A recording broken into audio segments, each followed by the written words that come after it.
మీ business ఏదైనా మీ ఊర్లో promotion చేయాలంటే అది సుమన్ టీవీతోనే సాధ్యం. ఇప్పుడే సంప్రదించండి.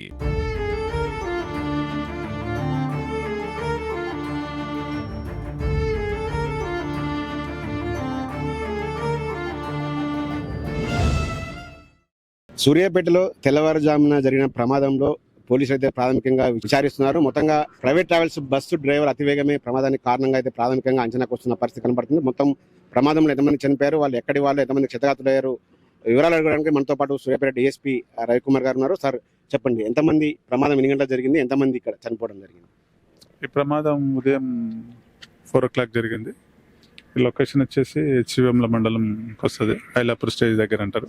లారీ టైర్ బ్లాస్ట్ అయితే ఆగిపోయింది. దానికి వెనక నుంచి బస్సు డాష్ ఇవ్వడం జరిగింది. ఈ బస్సు ఒరిస్సా నుంచి బయలుదేరింది.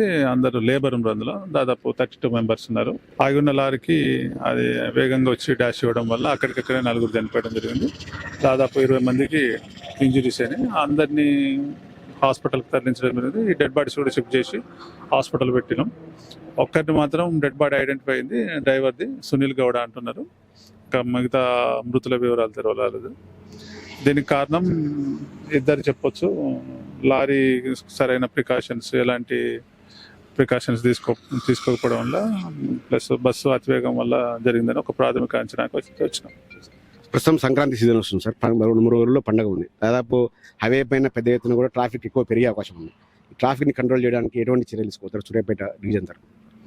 ప్రతి పాయింట్లో పెట్రోలింగ్ పెట్టినాం. అంటే స్టాపర్స్ పెట్టి ప్రతి 2 కిలోమీటర్లకు స్టాప్ చేస్తే కొంచెం స్లో అవుతాయి. నైట్లో మళ్ళీ మనం డ్రైవర్లను ఆపి వాళ్ళకు మెయిన్ జంక్షన్ల దగ్గర ఎడ్యుకేట్ చేసి కౌన్సిలింగ్ చేసి పంపిస్తున్నాం. మనకు దాదాపు 32 కిలోమీటర్స్ హైవే ఉంది. అన్ని పెట్రోలింగ్ పెడుతున్నాం. అన్ని చౌరస్తాలలో కానిస్టేబుల్ను డిప్యూట్ చేయడం జరిగింది. వాహనదారులకు పోలీస్ శాఖ తరఫున ఎటువంటి సూచనలు చేస్తారు? అందరూ ఈ ప్రమాదాలు ఎక్కువ జరిగే ఉంది, మంచు కూడా కురుస్తుంటుంది, చలికాలం కాబట్టి అందరూ అతివేగంగా పోకుంటే కొంచెం నెమ్మదిగా పోతే బాగుంటుంది. ఎట్లా రీచ్ కావాలి కాబట్టి రీచ్ అవుతారు, దానికోసం స్పీడ్ అవసరం లేదు. ఎట్లా ఒక 1 hour లేట్ అవుతుండొచ్చు, నెమ్మదిగా వెళ్తే బాగుంటుంది నా అభిప్రాయం. ఇది మొత్తంగా ప్రమాదానికి కారణమైతే లారీ యజమాని నిర్లక్ష్యము, ఓనర్ డ్రైవర్ నిర్లక్ష్యం, అదేవిధంగా ప్రైవేట్ ట్రావెల్స్ బస్సు అతివేగమే ప్రమాదానికి కారణం కూడా పోలీసులు చెప్తున్నారు. ఇప్పటికే కేవలం ఏదైతే బస్సు డ్రైవర్ సంబంధించిన ఒకరిని మాత్రం ఐడెంటిఫై చేశారు. అతను సునీల్ గౌడ, తను ఒరిస్సాకు చెందిన వ్యక్తిగా పోలీసులు అయితే